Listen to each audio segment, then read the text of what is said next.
Olá, olá, olá, tudo bem, gente? Aqui é Fábio Pirajá, esse é o Memória Capixaba. Estamos de volta mais uma vez aqui no nosso canal, tratando sobre a história do Espírito Santo. Na verdade, é desenterrando muitas dessas histórias.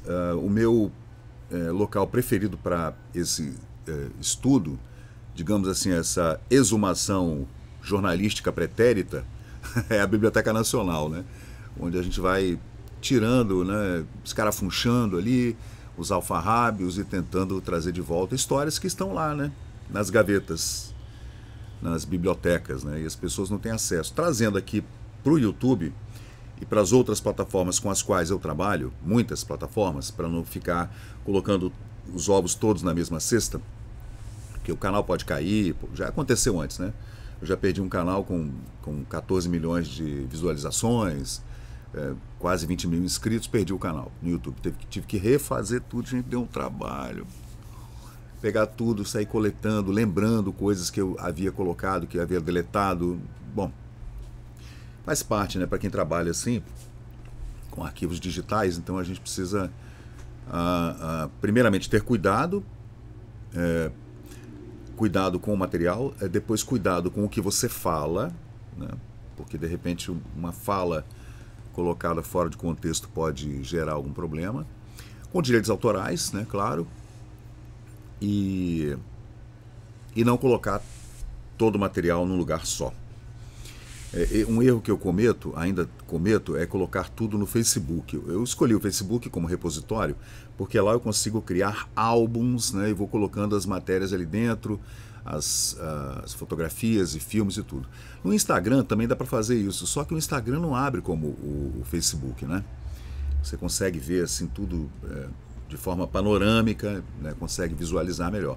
O Instagram as pessoas estão mais na palma da mão, né? Nos smartphones, então a plataforma é diferente, né?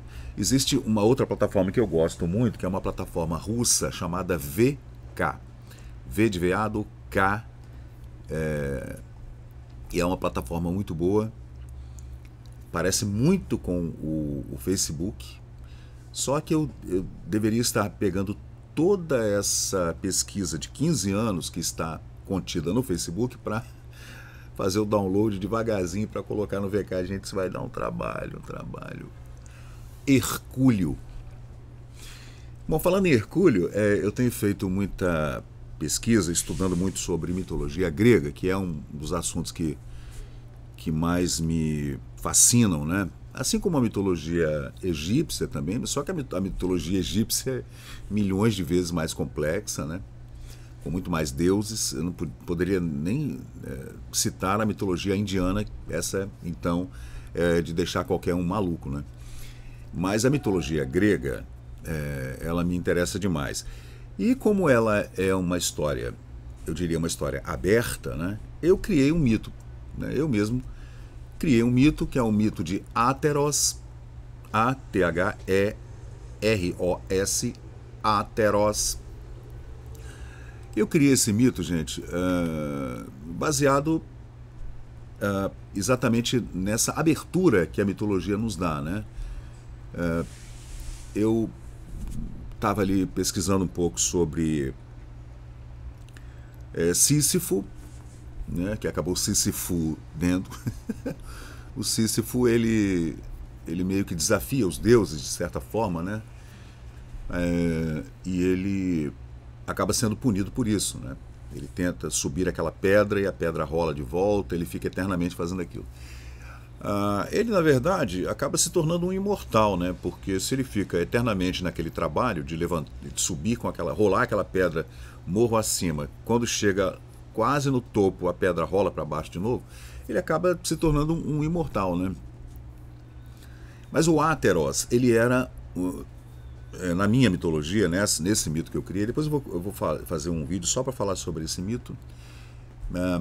Ele é um guerreiro, né? Ele é um guerreiro grego, no meio daquelas cidades gregas, naquelas ilhas todas, e cidades-estado brigando entre si, e ele acaba cometendo um deslize, cometendo uma híbris, né?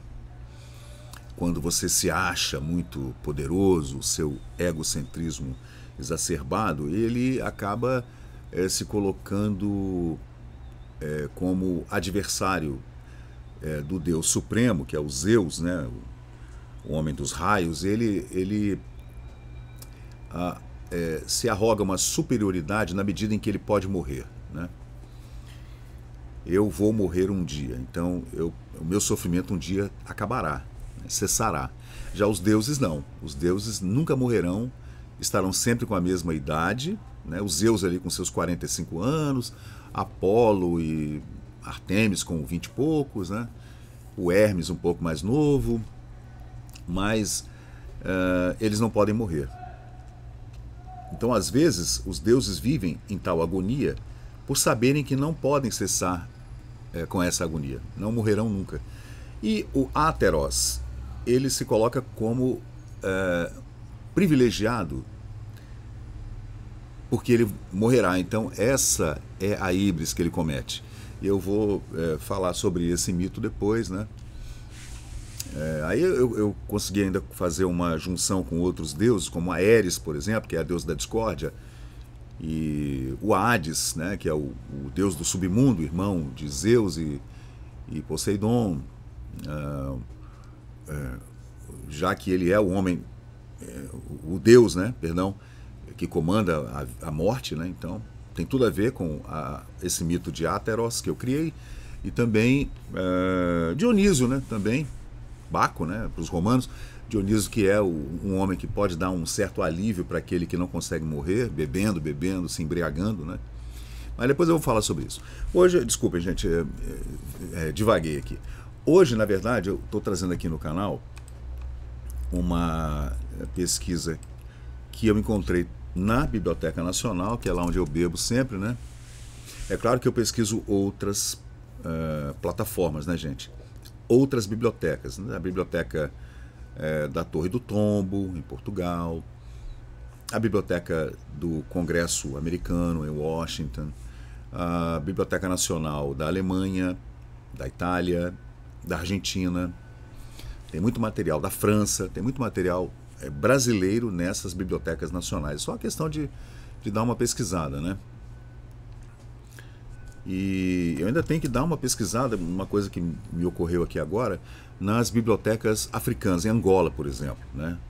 Depois a gente vai tentar encontrar alguma coisa lá. Mas esse material é de 1954, publicado no jornal Última Hora, colocando o Espírito Santo como uma força em marcha, né? Essa é, claro, uma matéria paga, é um suplemento bem grande, tá? No jornal Última Hora, com toda a propaganda que se podia fazer de um governo estadual na capital da República, né, no Rio de Janeiro. Lembrando que o presidente da República ainda era Getúlio, Getúlio ainda não havia cometido o suicídio, né, e o governador do Espírito Santo era Jones dos Santos Neves. Então, é claro que existem inúmeras coisas muito positivas nesse material todo, com relação às obras que estavam sendo implementadas aqui na década de 50, um desenvolvimento bastante poderoso, muitos aterros, e o novo cais do Porto, e novas ferrovias, abertura de estradas pelo interior, e a criação do bairro Bento Ferreira, que era um grande alagadiço, Ilha de Santa Maria, Ilha de Montebello, tudo ali era um grande alagadiço, um manguezal enorme, e tudo aquilo foi aterrado, e dali surgiu uma nova cidade. Era para surgir uma nova cidade, né? Talvez uma cidade administrativa, né? Porque para Bento Ferreira foram a Prefeitura, a Câmara de Vitória, o Senai, o Senac, o Clube Álvares Cabral, que acabou tornando-se o maior clube do Espírito Santo nos anos 70. E então esse desenvolvimento ele é colocado aqui no jornal Última Hora, e falando da economia, da modernização do porto, do progresso, etc., né? A narrativa, ela nesses artigos dentro desse suplemento, né, ele fala dessa ascensão, esse impulsionamento nos investimentos nacionais e internacionais no Espírito Santo, em várias áreas, né, especialmente na portuária, ferroviária e portuária, né, infraestrutura, industrialização, agricultura, né, e a construção de estradas, né, que alavancam o progresso. Como dizia o outro nos anos 70, atravancam o progresso. E é celebrada como símbolo do progresso, conectando regiões, especialmente Bahia, Rio, Minas Gerais, o Espírito Santo com o resto do mundo pelo seu porto, né? A chegada da energia elétrica. Ingressa o Espírito Santo decisivamente no setor da eletrificação. Eletrificação rural também, né? É claro que a eletrificação chegou no começo do século XX, mas nos anos 50 houve uma reformulação com a nova usina hidrelétrica, criada no governo Jones dos Santos Neves, com Serafim Derenze, que era o engenheiro responsável pelas obras, né? E telefonia também, telefonia pública também, que houve um boom, pequeno, mas houve, né? A importância da eletrificação é destacada com a formidável usina do Espírito Santo, né? Usina em Santa Leopoldina, Santa Maria de Jetibá, né? O desenvolvimento agrícola também recebe atenção, com novas culturas, novas fontes de renda para o trabalhador do campo, né? Trabalhador rural, com a expansão da criação de novas áreas para o plantio de frutas, hortifrutis, né? E também a expansão da cafeicultura, que era a principal renda do Espírito Santo desde o final do século XIX, né? Outros temas importantes aqui desse suplemento, gente, fala sobre a política, educação, dizendo que educação e política não se misturam, né? Havia uma ideia libertária nesse sentido na época, né? Mais liberal, eu diria. Libertária não, liberal. Que essas coisas não podiam estar misturadas por conta do viés político, né? O que é o que a gente vê hoje na educação, né? Viés político, 100% de viés político, né? E nesse período, em 1954, a política educacional capixaba, ela defende a valorização do professor e também a busca por uma educação de qualidade e longe da política, da politicagem, eu diria, né? Também fala da urbanização, né? A reforma administrativa da Prefeitura de Vitória, uma prefeitura que se reencontra, né? A gente fala até do aspecto arquitetônico. Vitória, a gente já falou aqui no canal várias vezes que é uma cidade que sofreu inúmeras intervenções, foram quase 100 anos de intervenções físicas na cidade, né?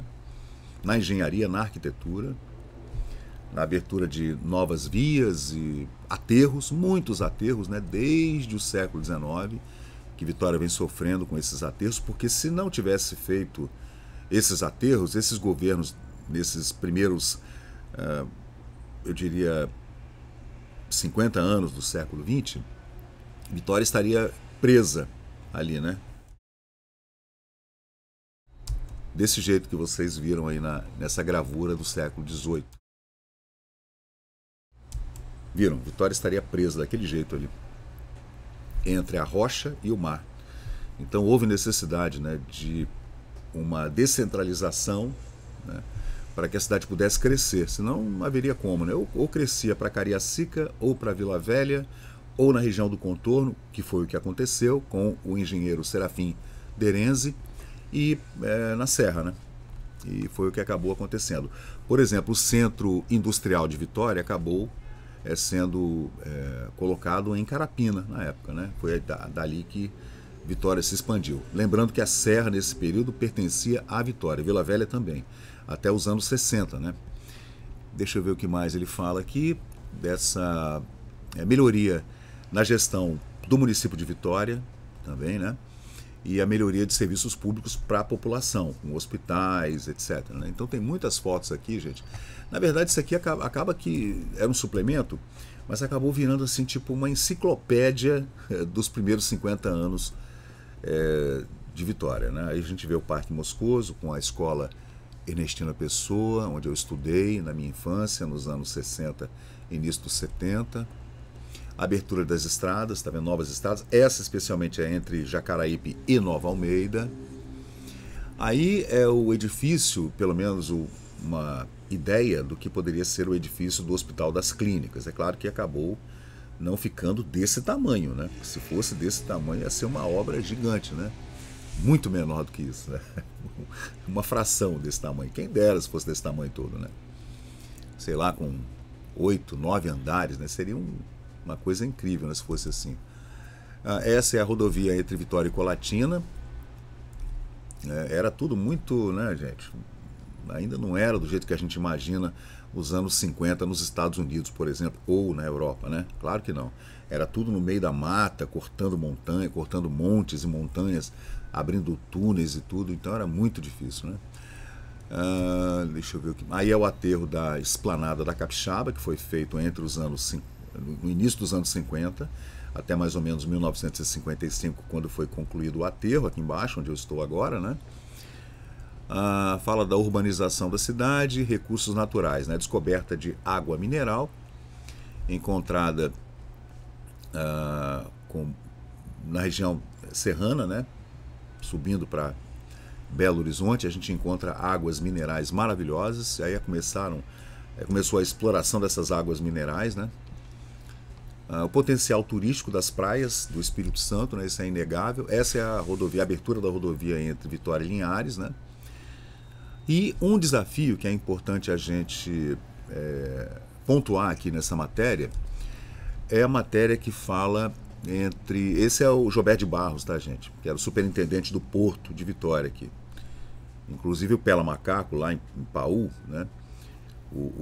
É chamado Cais Joberto de Barros, né? Tem uma rua com o nome dele também, Bento Ferreira, né?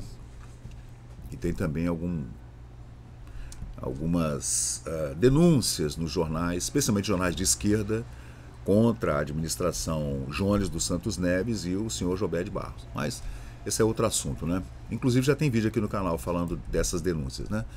Essa, deixa eu ver, a estrada, também estrada entre Vitória e Colatina. Quem estava construindo essa estrada era a construtora Irmãos Palhano, gastando 1.000 quilos mensais de dinamite para cortar a rocha viva. Foi o que eu falei, né? Como o Espírito Santo todo está sobre rocha granítica, tudo isso tem que ser dinamitado, né, gente? Para abertura de estradas tem hora que não dá para passar mesmo, né? Então você tem que sair dinamitando tudo. E fala do Espírito Santo, que é um quatrocentão, né? Assim como São Paulo, como o Brasil, né? O Brasil todo é quatrocentão, né? Desde capitanias hereditárias. Quando fala em quatrocentão, acho que ele está falando mesmo dessa aristocracia, digamos assim, que é quatrocentona, né? Mas é bobagem do texto, né?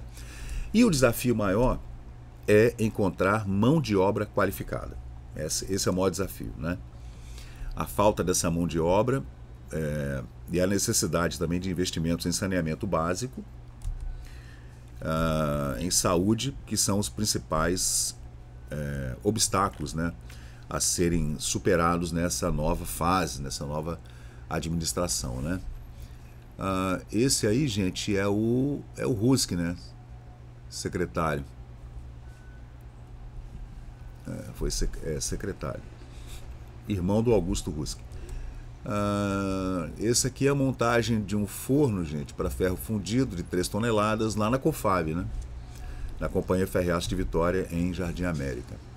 Esse é o senhor Antônio Melo de Siqueira, chefe do setor do Espírito Santo no combate à malária, né? Seria um equivalente a um secretário de saúde, né? Esse é Mário Pinotti, sanitarista, né, de renome internacional,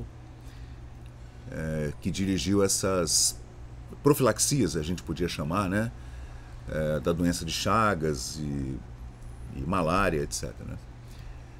Essa é a cultura do milho híbrido que vem sendo incentivada na fábrica de rações balanceadas de Vitória, tá vendo? Fábrica de ração. Tudo isso foi implementado. Nos anos 40 a gente teve a sericicultura, né, para a criação do bicho da seda. Em Vitória, nos anos 40 e 50, a iniciativa não deu certo e rapidamente não se ouve falar mais nisso. O algodão também, que era uma cultura antiga do Espírito Santo no final do século XIX, início do XX, também a coisa meio que não caminhou, né? Outros estados acabaram, São Paulo, né, acabou embarcando essa cultura do algodão, né, que era chamado de ouro branco e tudo, mas não foi para frente. Também essa fábrica de rações, usando milho, né, também não deu certo, nem a sericicultura do bicho da seda, né.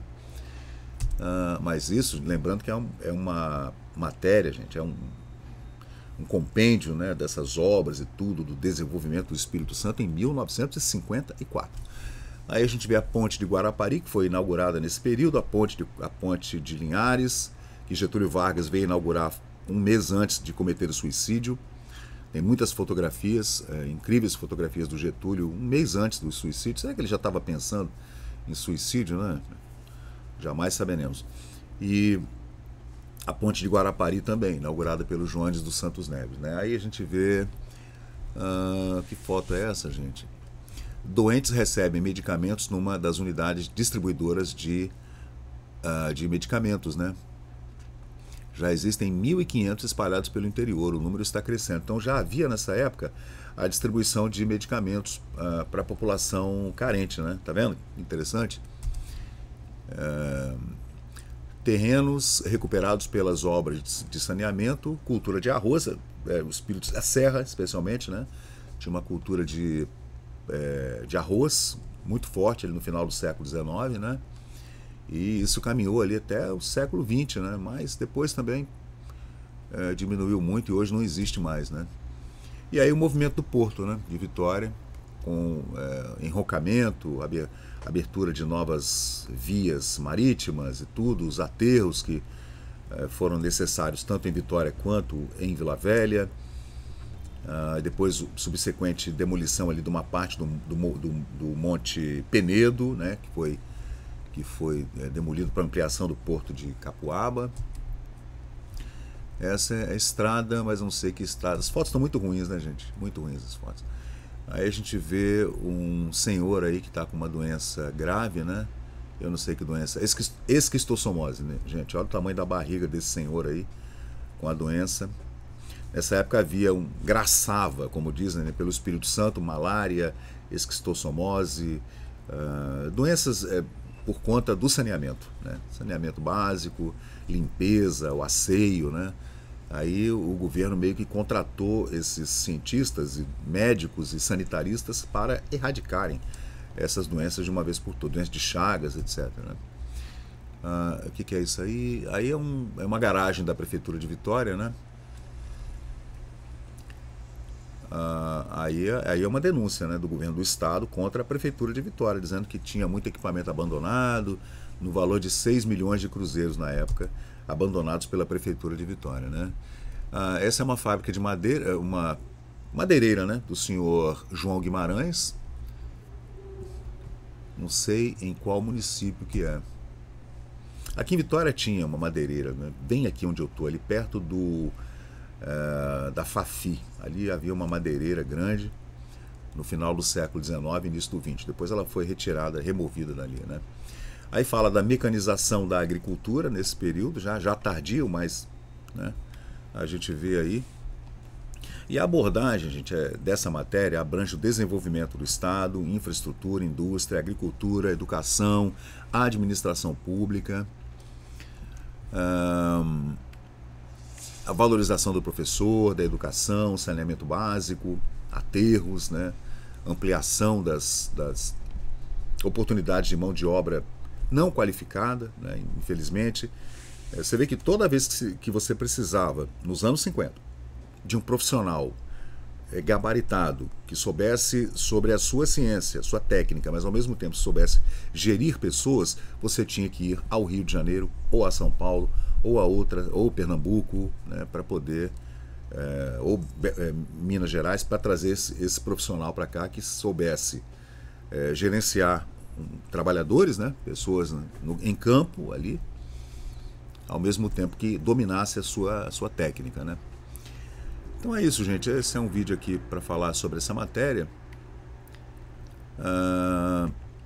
Na década de 40, houve a criação do Departamento Nacional de Obras e Saneamento, o DNOS, né? E esse é um suplemento do jornal Última Hora, de 1954, dia 23 de julho, né, publicado no jornal. É um suplemento dedicado exclusivamente às coisas do Espírito Santo, né?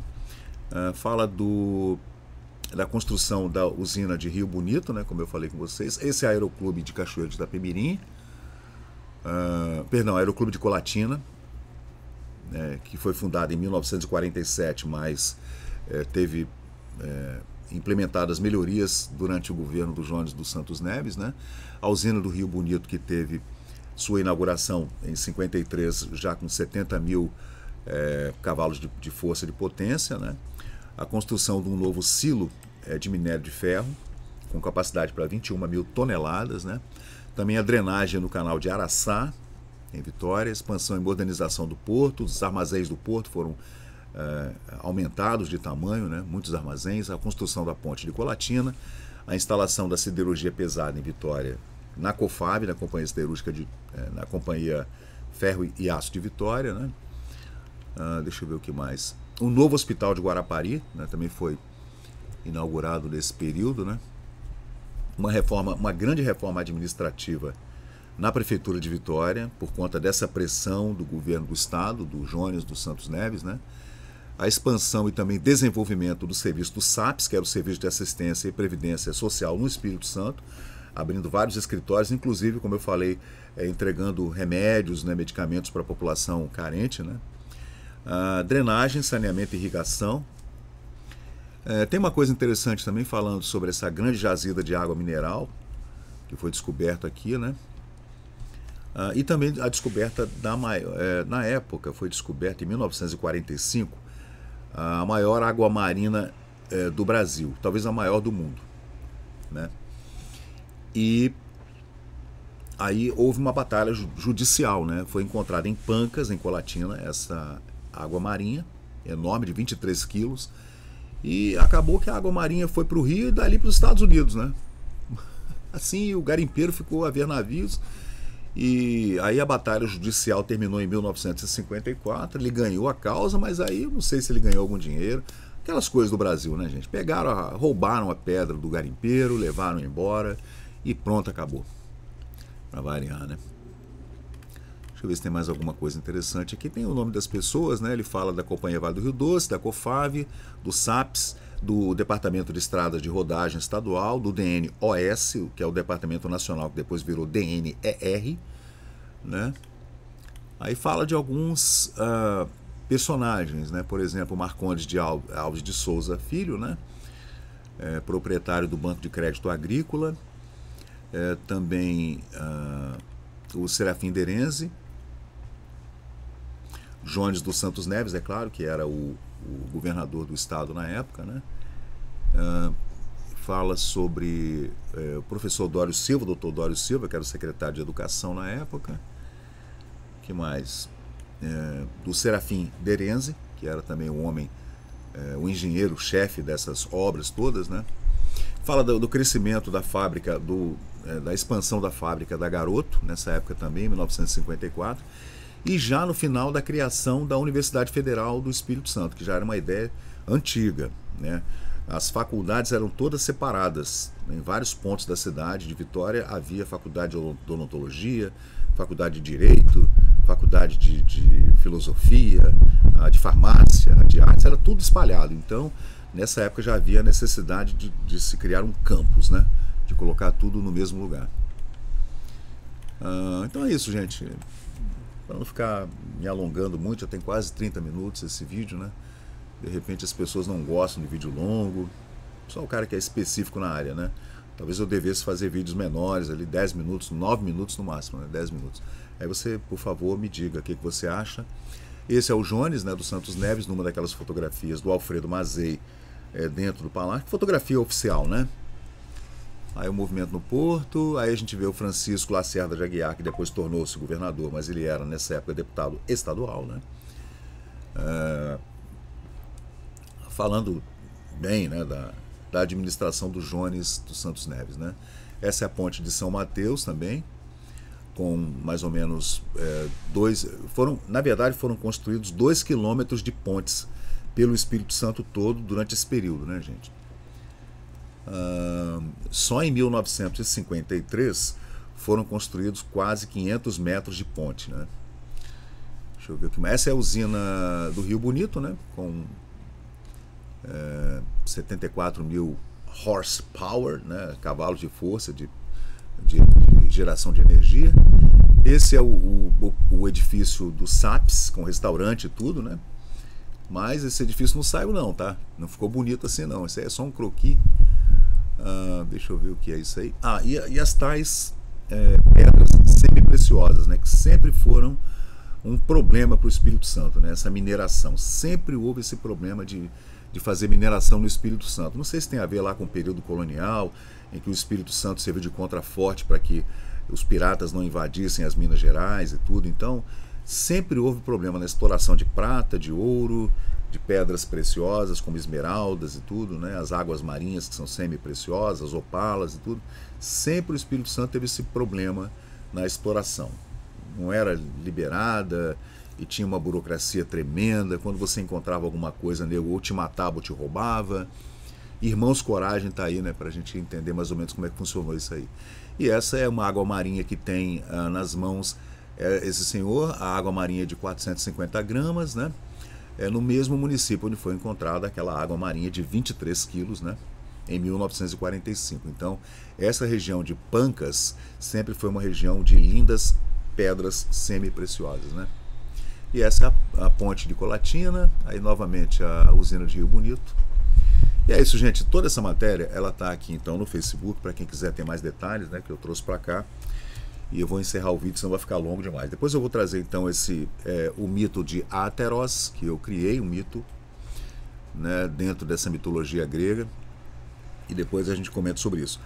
Então, gente, eu sou o Fábio Pirajá, seu Memória Capixaba. Valeu, muito obrigado e vamos em frente. Hoje é dia 2 de janeiro, né? Então, feliz 2025 para nós, né? Ontem eu estava trabalhando no dia 30 e 31, eu trabalhei na virada do ano, na praia de Camburi, fui contratado pela Prefeitura de Vitória para fazer a virada.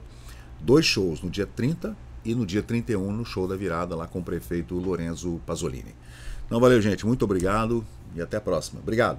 E chegamos ao final de um vídeo aqui do Memória Capixaba. E se você curtiu o conteúdo, por favor, deixe seu like, compartilhe aqui o nosso canal e inscreva-se para mais novidades. Até a próxima e muito obrigado por participar aqui do Memória Capixaba.